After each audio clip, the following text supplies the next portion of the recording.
गुलचन भाई आवाज एक बार टेस्ट रिपोर्टिंग कर लीजिए। नमस्कार।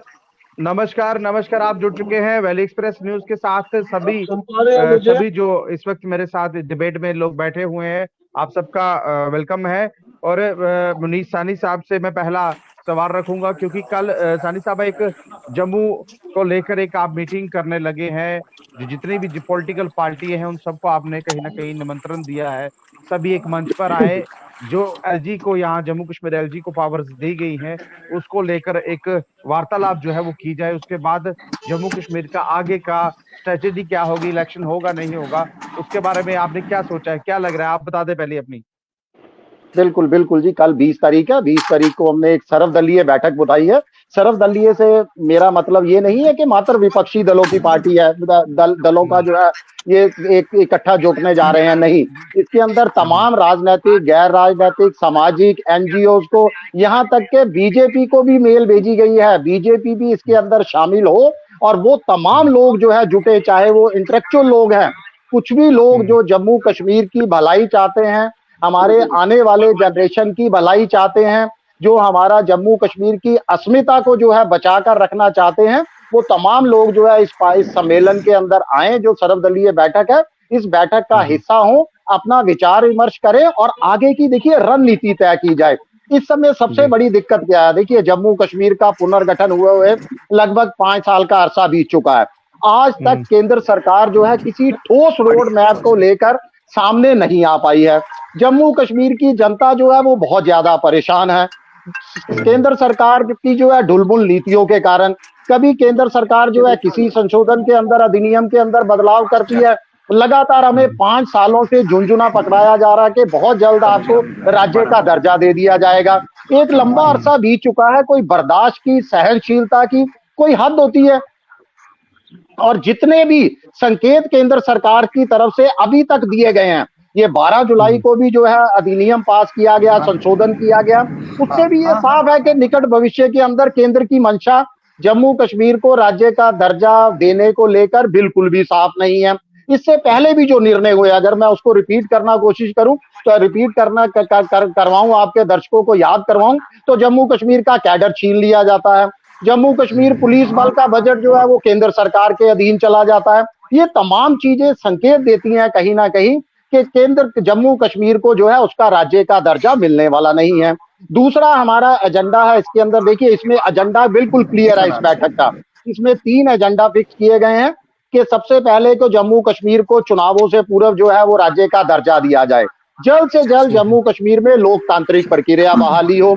और तीसरा जो सबसे मुख्य एजेंडा वो यो है, जो संशोधन कर कर जो है वो 12 जुलाई को एलजी साहब को जो है वो जम्मू कश्मीर के विधानसभा के अधिकार जो होते थे वो उनको जो है हस्तांतरित कर दिए गए। उनकी चेयर को अल्टीमेट चेयर बना दिया गया, विधानसभा से भी ऊपर कर दिया गया, जो सीधा सीधा हमारे लोकतांत्रिक अधिकारों पर प्रहार है, हमारे मतदान के अधिकार पर प्रहार है। तो इन तमाम चीजों में जो है वो चिंतन किया जाएगा, मंथन किया जाएगा।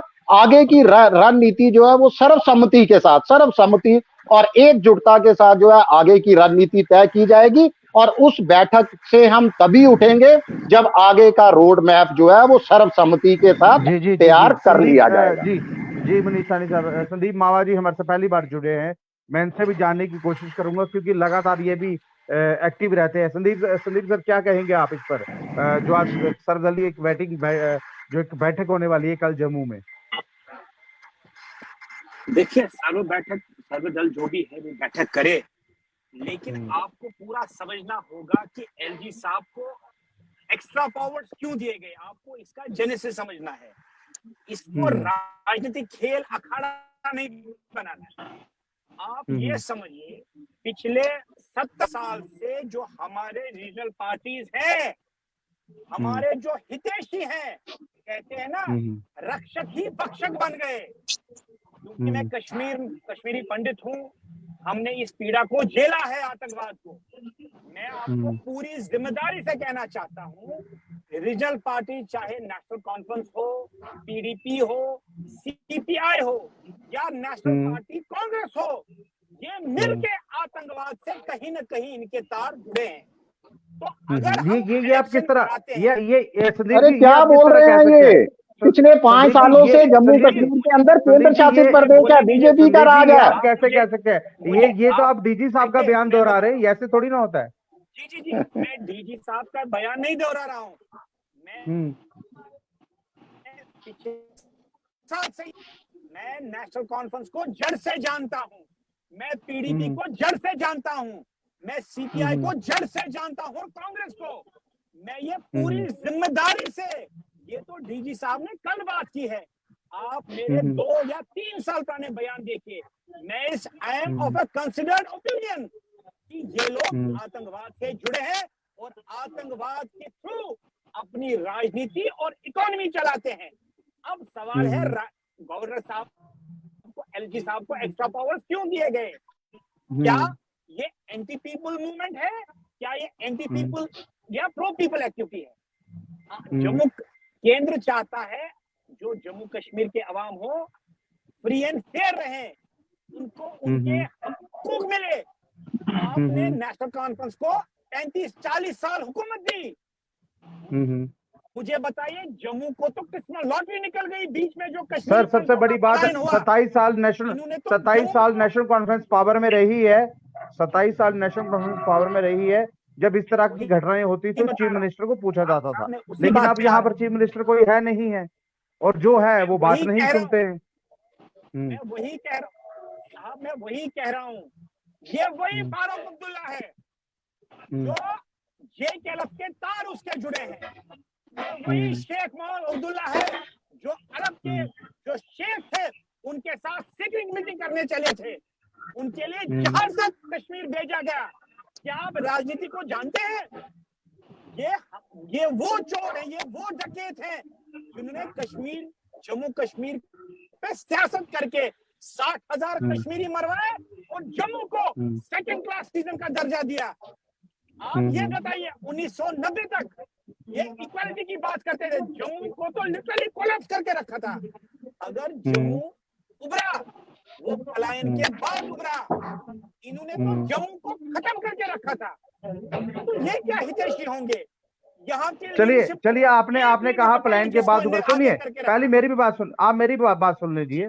आपने कहा पलायन के बाद उभरा, पिछले 10 सालों से तो केंद्र में पावर पूरी मेजॉरिटी से भारतीय जनता पार्टी थी, उन्होंने क्यों नहीं किया कश्मीरी पंतों के लिए कुछ? उन्होंने क्यों नहीं आपको वापस भेजा? उन्होंने क्यों नहीं आपके लिए कुछ किया? आप बोल रहे हैं अच्छी बात, आप बोल सकते हैं। देखिए मैं इस मूवमेंट को चला रहा हूँ, जो आप इस सब्जेक्ट को टच कर रहे हैं, कश्मीरी पंडितों की घर वापसी। मैं अभी मेरी मीटिंग थी जब मैंने आपको कहा मुझे 1 मिनट दीजिए, हम एक बड़ा मूवमेंट चला रहे हैं, क्योंकि बिल्कुल देखिए सरकार हर जगह ठीक नहीं हो सकती है, there is always scope for improvement. मैं बिल्कुल आपके साथ सहमत हूँ कि ये मोदी साहब ने का 11वां साल है, उन्होंने कश्मीरी पंडितों के लिए कुछ नहीं किया, उनके लिए उनको स्थायी हल उनको निकाल के देना है।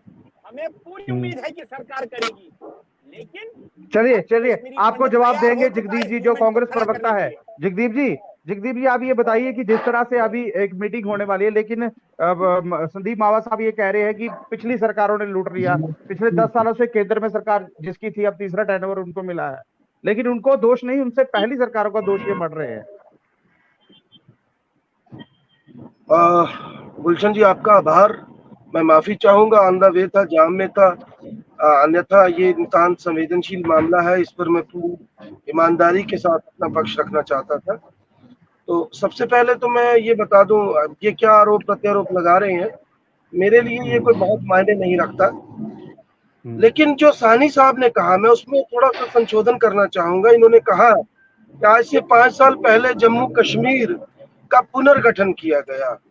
अगर आप मुझसे पूछें या मेरी पार्टी की राय पूछें तो आज से 5 साल पहले पहली मर्तबा जम्मू का विघटन किया गया, जम्मू कश्मीर का गठन नहीं किया गया, विघटन किया गया जम्मू कश्मीर का।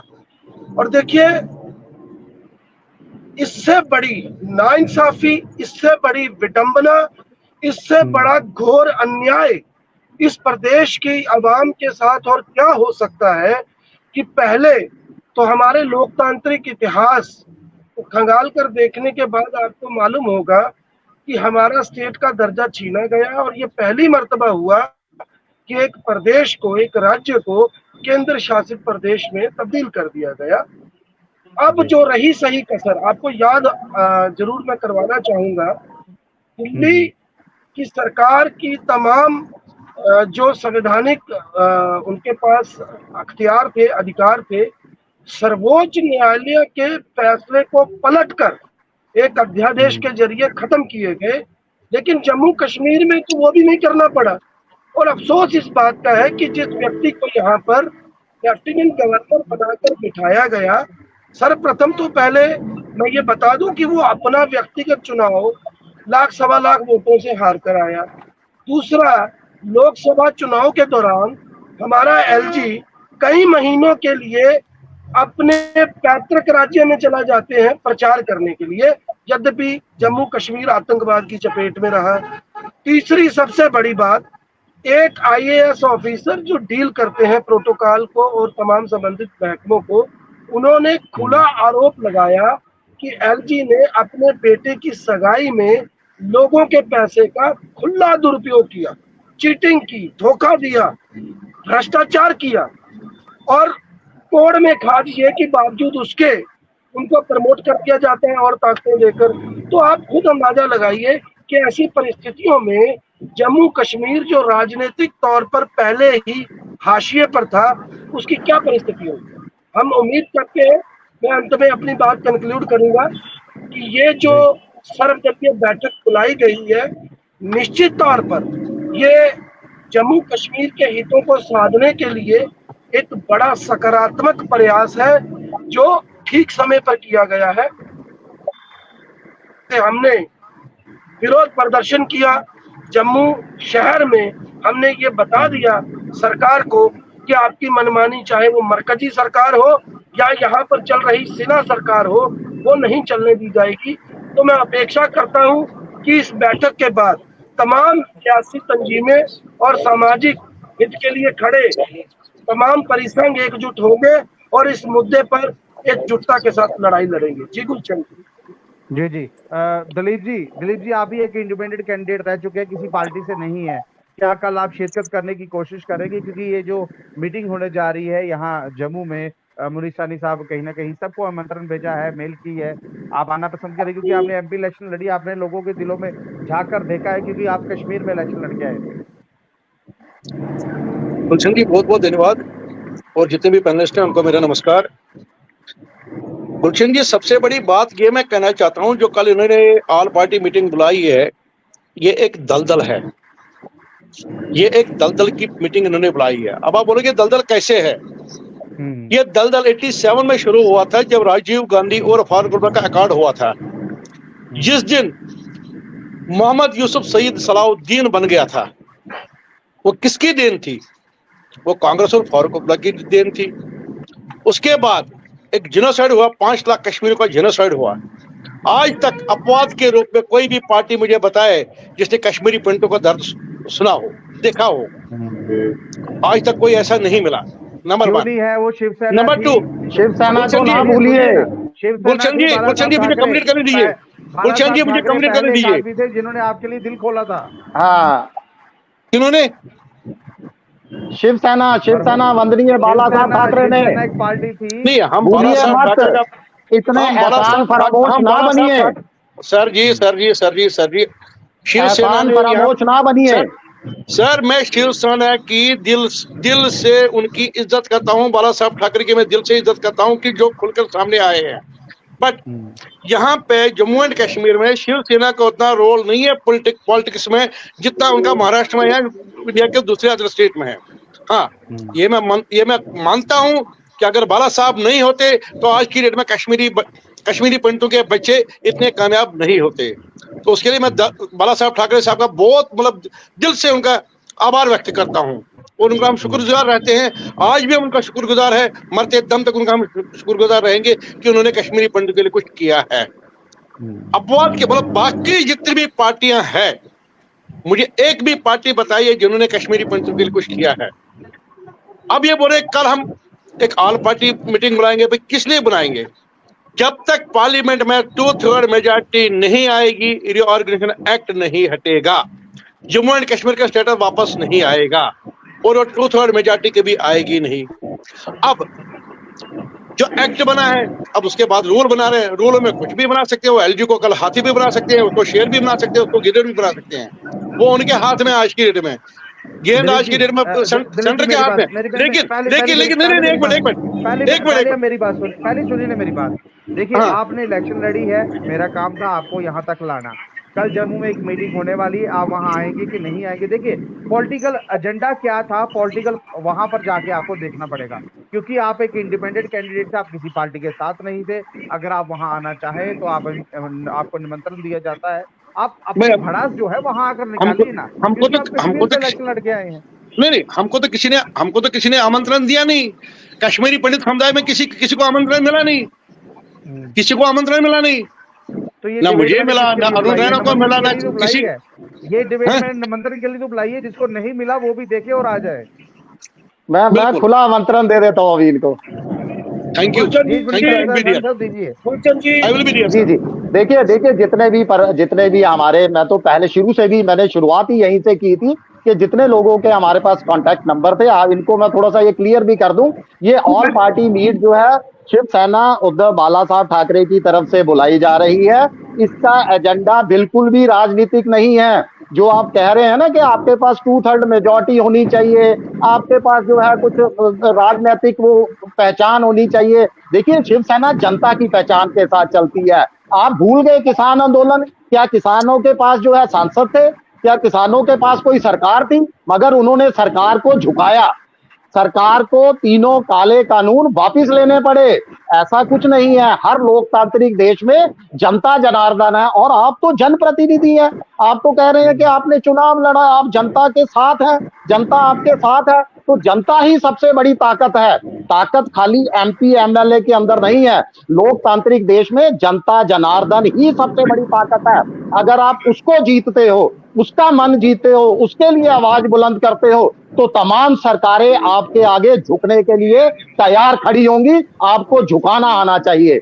देखिए, जहां तक कल की बैठक का सवाल है, आप जहां तक एक मैं पूरा कर लूं 1 सेकंड के लिए। जहां तक कल का बैठक का सवाल है, आप उसको देखिए। बैठक शुरू होने से पहले सबसे बड़ी दिक्कत यही है कि हम तू मैमा पर उतर जाते हैं। आपने दल कहना शुरू कर दिया। आपको पता नहीं है कि बैठक में क्या होना है, क्या नहीं होना, किस एजेंडे पर। अरे जम्मू कश्मीर के निजी मुद्दों पर बात होगी, लोकल मुद्दों पर बात होगी। मैं आपका 1 मिनट लेना चाहता हूँ, 1 मिनट लेना चाहता हूँ, प्लीज बोलिए। ये जो कल सर्वदलीय मीटिंग हो रही है, ठीक है, उसमें सबसे ज्यादा इफेक्टेड आदमी कौन है? कश्मीरी पंडित, आम जनता, जो अपने ही देश में, अपने ही स्टेट में, अपने देश में, अपने स्टेट में विस्थापित का जीवन दिया है। मेरे जैसा और कौन विक्टिम हो सकता है? और उस विक्टिम का मतलब सूत्रधार कौन है जिसने मेरे को विक्टिम बनाया? कौन है वो कौन है? वो आपको भी पता, वो मेरे को भी पता है। वो तमाम सरकारें हैं, चाहे पूर्व की है, चाहे मौजूदा सरकार है। मौजूदा सरकार भी है और पूर्व की भी तमाम सरकारें हैं। मैं आपके साथ खड़ा हूँ। जी जगदीप जी बोलिए, आप कुछ बोल रहे थे। गुलशन जी, मेरी आवाज आ रही है? आ रही है, आप बोलिए, मैं सुनाई दे रहा हूँ। मुझे बड़े अफसोस के साथ कहना पड़ रहा है, सबसे ये सर्वदलीय बैठक है, किसी व्यक्ति विशेष को बुलाया गया या नहीं, ये मामला नहीं था। और मुझे बड़ा अफसोस है, एक व्यक्ति कोई खड़ा होकर किसी समाज के रिप्रेजेंटेशन के में कुछ नहीं किया। मैं पूछना चाहता हूँ, कश्मीरी पंडितों को घाटी में आवास किस सरकार के कार्यकाल में मिले, नौकरियां किस सरकार के कार्यकाल में मिली? पहले तो इस बात का जवाब दें। और दूसरी बात, जब आप कश्मीर के विस्थापन किसके कार्यकाल में मिला? तो जरा विस्थापन किसके कार्यकाल में मिला? किसकी कोalition गवर्नमेंट थी? सर, विस्थापन भी किसकी कोalition गवर्नमेंट में मिला? मुझे, मैंने आपको इंटरप्ट नहीं। Kulchand ji, this is not the way. I hadn't interrupted him. बोले दीजिए उनको, बोले दीजिए। अगर ये बैठे हैं डिबेट में तो थोड़ा सा सलीका सीखे। पहले जब ये बात कर रहे थे मैंने इंटरप्ट नहीं किया, पहले सुन ले। मैं बताता हूँ किसने विस्थापन की जो है शुरुआत जो है, उसके सूत्रधार कौन थे। याद कीजिए, जब बीपी सिंह की सरकार में जगमोहन जी को दूसरी मर्तबा यहाँ पर भेजा गया, जिस शाम वो यहाँ पर गवर्नर बन के आए, 300 युवाओं को अरेस्ट किया जाता है। एक हफ्ते के अंदर मीरवाज उमर फारूक के जनाजे में गोलियां चलाई जाती हैं, 140 लोग मरते हैं। और ये बयान था जगमोहन जी का कि मैं यहाँ के मुसलमानों को गोलियों से बताऊंगा, गोलियों की भाषा में। और ये आप ही के कश्मीरी पंडित थे, मैं नाम लेकर बता रहा हूँ, बुद्धिजीवी, जिन्होंने ये दावा किया कि जगमोहन जी ने एक डीएसपी उनके घर भेजा एयर टिकट देकर कि आप जम्मू जाइए, आपके सारे बंदोबस्त किए गए हैं। पहले आप अच्छे तरीके से कश्मीर के इतिहास को पढ़ लीजिए। और अगर कश्मीरी पंडितों की आप बात कर रहे हैं तो आपकी जानकारी के लिए बता दूं, राज तरंगणी से शुरू हो जाइए, 7 मर्तबा ये समाज विस्थापित हुआ है। और कश्मीरी पंडितों के साथ जो घोर अन्याय हुआ है, मैं पूछना चाहता हूं, विगत 10 सालों में क्या एक भी कश्मीरी पंडित की घर वापसी हुई?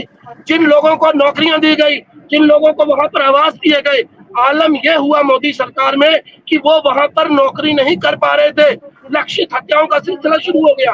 तो बराए मेहरबानी मुद्दे पर रहिए।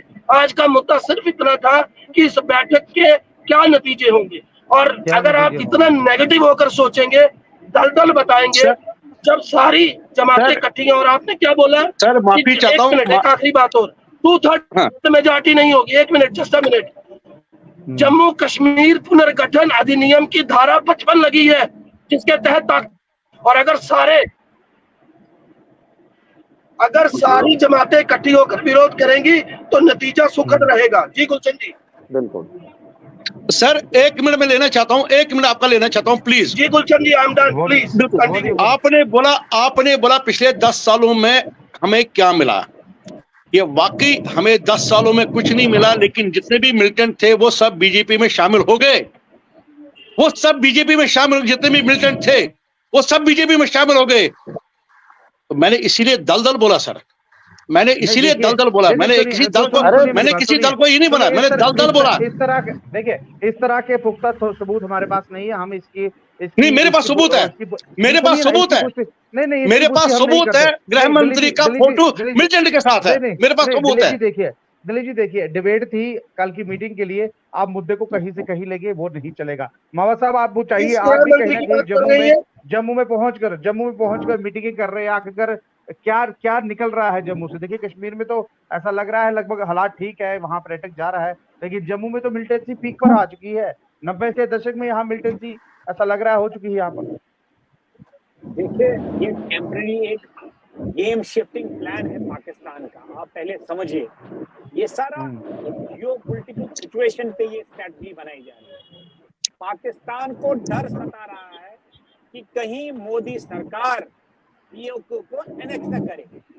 इस कारण आप देखेंगे आने वाले समय में जम्मू में और आतंकवादी घटनाएं होंगी, क्योंकि पाकिस्तान सर वो है। मावा साहब, आपको माफ कीजिएगा, मैं आपको रोकूंगा। मुझे ये बताइए, ये पीओके कश्मीर से लेना है कि जम्मू से लेना है? पीओके क्या यहाँ आरसपुरा के पीछे पड़ा हुआ है जो यहाँ पर मिलिटेंसी आ गई है? मैं उसी पे बता रहा हूँ, मुझे कंप्लीट करने दीजिए, आपको पूरा समझ आ जाएगा मैं क्या कहना चाहता हूँ। जी देखिए, ये कश्मीर में जो सिक्योरिटी ग्रिड है पूरा मजबूत हो चुका है 2019 के बाद, क्योंकि ऑलरेडी वहाँ सरकारें और एजेंसीज अप्रहेंड कर रही थी कि हालात खराब होंगे।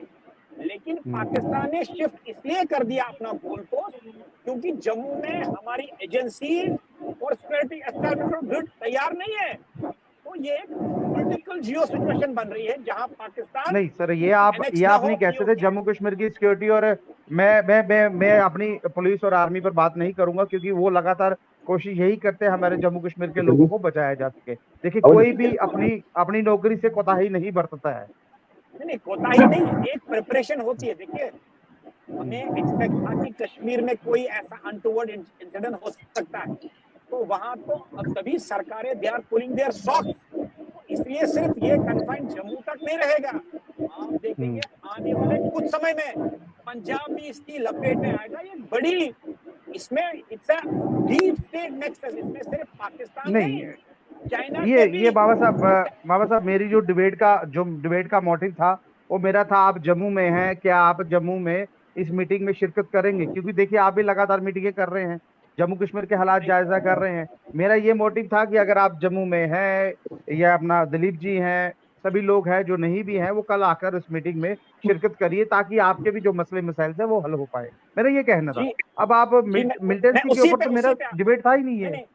मैं वही कह रहा हूँ, अगर आप सच, आपकी जो ये मीटिंग है सर्वदल मीटिंग, आप सच को सुनना चाहते हैं बेबाकी से, तो बिल्कुल जरूर आऊंगा। अगर ये नैरोड विजन में है तो मैं माफी चाहूंगा। सर आप आइए ना, आप आइए, आप अपना सच सुनाइए ना, कौन मना करेगा आपको? आप आइए तो सही, मैं खुद आपको वहां पर मिलूंगा। कल मैं जरूर आपके पास वहां आऊंगा। ठीक है सर, ठीक है, बहुत बहुत धन्यवाद जितने भी पैनलिस्ट मेरे साथ जुड़े हुए हैं, आप सबका मेरे साथ जुड़ने के लिए और कल की मीटिंग के लिए। जो नहीं जिसको निमंत्रण नहीं किया वो भी कल आ सकता है, क्योंकि ये सर्वदलीय मीटिंग है। खुला आमंत्रण है सबके लिए। इंडिपेंडेंट और नॉन पॉलिटिकल आदमी भी इस मीटिंग में आ सकता है, और मीटिंग में जुड़िएगा जरूर, ताकि आपकी जो जम्मू कश्मीर की बात लोग करते हैं उनकी भलाई के लिए कोई बातचीत जो है वो कल हो पाए। शिवसेना बाला साहब ठाकरे इकाई जो है ये कल एक मीटिंग कराने जा रहा है। बहुत बहुत धन्यवाद सर आपका। धन्यवाद, शुक्रिया।